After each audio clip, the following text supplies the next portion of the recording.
All right, gang, so our preparation for the general warm-up. This is a 101 video going on how we would coach the general warm-up, how we would lead it, okay? But this can be another thing that's a kind of blueprint to follow for this, okay? So general warm-up, usually on the board, something that we do following the whiteboard brief after we've communicated an overview of what we're doing for the day. So athletes have an idea of what to expect. Then we want to get them moving, okay? The purpose of the general warm-up is to just do that, to get them moving, okay? To increase their core temperature, to get them sweating a little bit, to get them moving their body just through deeper ranges of motion, okay? Typically the general warm-up movements are lower skilled, and typically they don't require progressions and called reps like we'll see later in the specific warm-up, okay?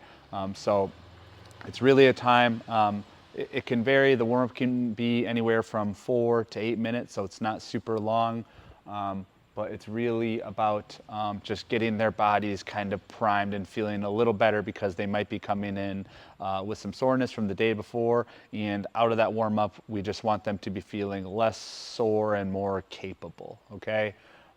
So big things for the general warm-up is probably the most important thing is just demonstration of the movements that we're going to do in the warm-up.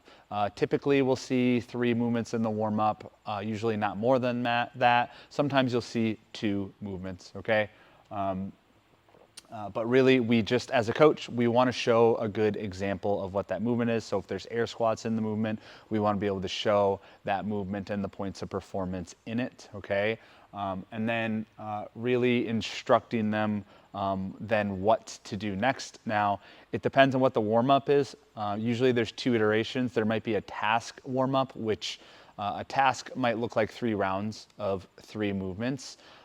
Typically in a task warm-up, what we'll do is we'll do the first round together. So the coach will demonstrate the movement, then ask the athletes on the floor to do X number of reps, okay?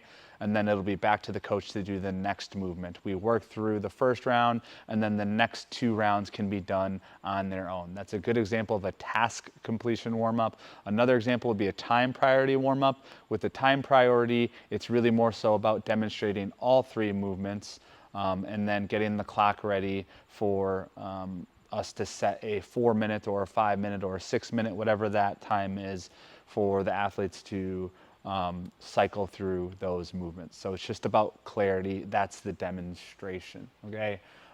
You see it again, check-ins are almost in every stage of our classes, right? So the warm-ups are not a place where we just sit at the front like I am right now and we let the clock go and they just get it done because it's low skill. It's a great time to walk around to each member, to ask them either, you know, how their day is going, how they're feeling today, what they think about the workout for the day.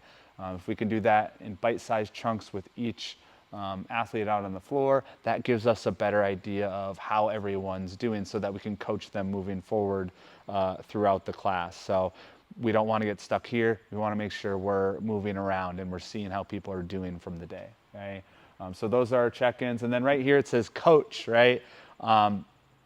You know, a lot of times as we move forward to the specific warm-up where there's a lot of commanding drills and teaching and seeing and correcting, we still want those aspects in the warm-up, okay? So we want to set a standard that if we have an air squat and we ask for points of performance of a shoulder width stance, our heels on the ground, our hips going back and going below our knees, those are things that we want to see out on the floor. And if we don't see those, we want to constructively hold that standard and really refine movement early on so that moving forward it sets the tone.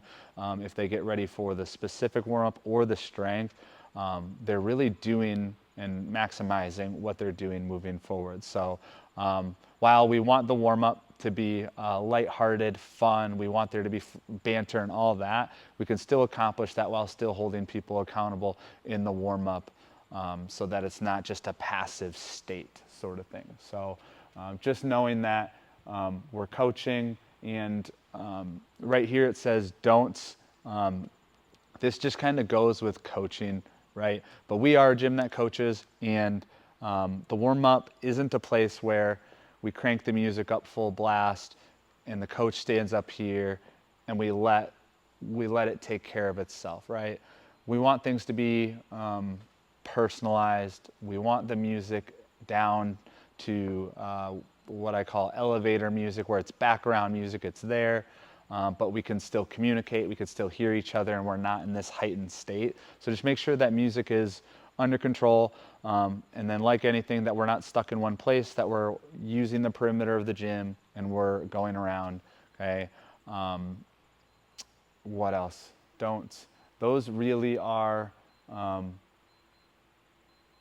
two big things with the warm-up, okay? So hopefully this gives you an idea, more tangible way of going about the warm-up, all right? All this is done in little bite-sized chunks, all right? Good luck.